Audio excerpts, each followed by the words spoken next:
Hey everyone, and welcome. Today we're jumping into something really cool. A fascinating new way to visualize one of the absolute pillars of modern physics, Einstein's special relativity. We're going to explore a model that doesn't try to replace relativity, but instead gives us a powerful new lens to understand its sometimes mind-bending effects. So, it all kicks off with this one really provocative question. What if all those weird effects, time dilation, length contraction, what if they aren't actually physical changes happening to space-time itself? What if they're just a side effect of how we, as observers, piece together the world from the information we get? Now, to really get why this new model is so clever, we first have to understand the critique that started it all. It's a pretty fundamental question about how we even treat special relativity as a theory. Okay, so this is where it gets interesting.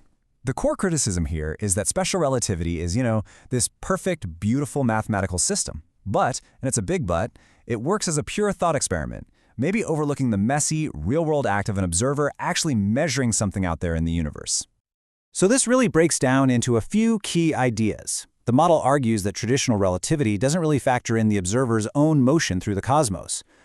We've known for centuries from things like stellar aberration that our movement totally affects what we see. It also suggests there's a missing step, a clear measurement procedure, and maybe even those foundational experiments like Michelson-Morley treated their own equipment like it was sitting still when it was actually hurtling through space. So, if that's the problem, what's the solution? Well, this model says we need to start over by redefining what it even means to observe something. And it's all based on one simple, undeniable fact. Everything you see has already happened. To build this new way of looking at things, we need three axes.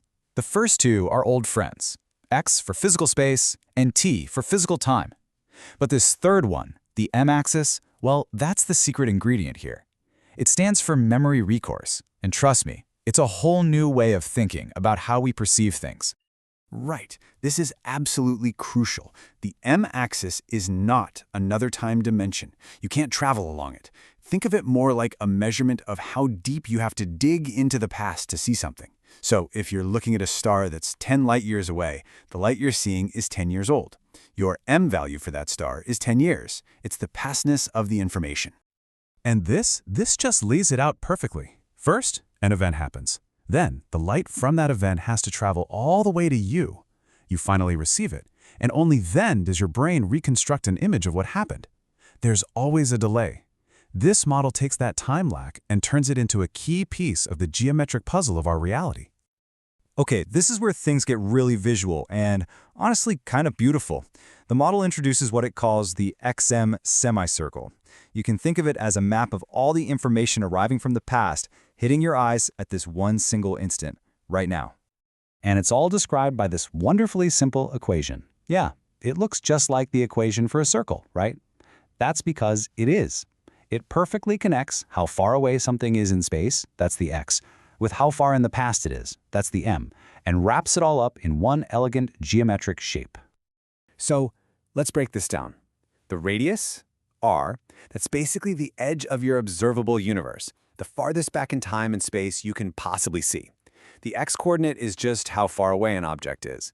The m-coordinate is how old its light is.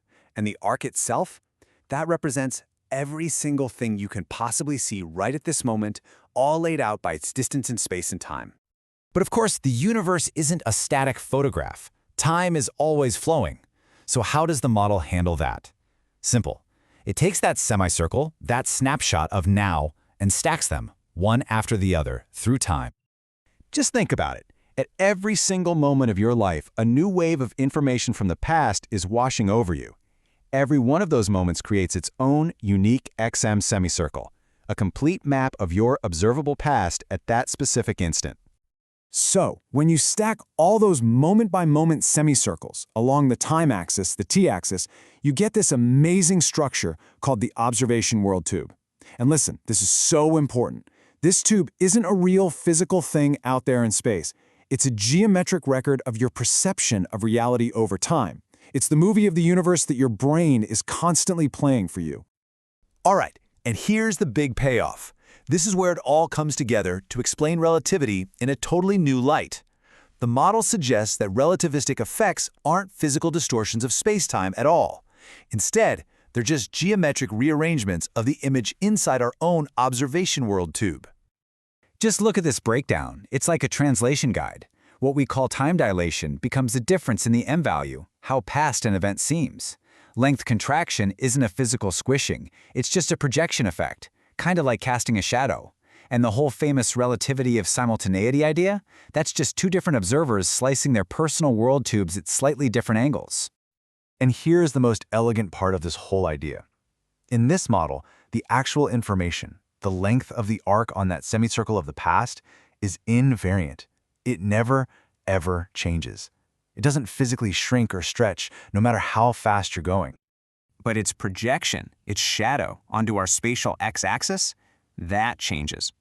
Your motion changes the angle you're looking from, which changes the length of the shadow it casts. So what we've been calling Lorentz contraction for a century might just be a trick of geometric perspective. This quote just says it all, doesn't it? Existence and observation are two different things. The underlying reality isn't bending and twisting itself into knots. It's our reconstructed image of it that gets rearranged based on how we're moving. So, what's the big takeaway here? What does this all mean? Well, it really boils down to that classic philosophical idea, the difference between the map and the territory. The territory is the real deal, the underlying physical world out there. The map, that's our perceived reality, the one described by our personal observation world tube. The map is not the territory. It's a projection. It's an amazingly accurate and useful one, but it's still a representation. And the author is super clear about this. This whole model isn't trying to overthrow Einstein or rewrite physics. It's a tool. It's a new kind of map designed to help us navigate the very strange landscape of relativity without getting confused by what we think are paradoxes. And that leaves us with one final, pretty deep question to chew on. This model really forces us to face that gap between our perception and what's actually real. It makes us consider that the universe we experience is a reconstruction, a story told to us by ancient light. And it really makes you wonder, is the story we see the same as the truth?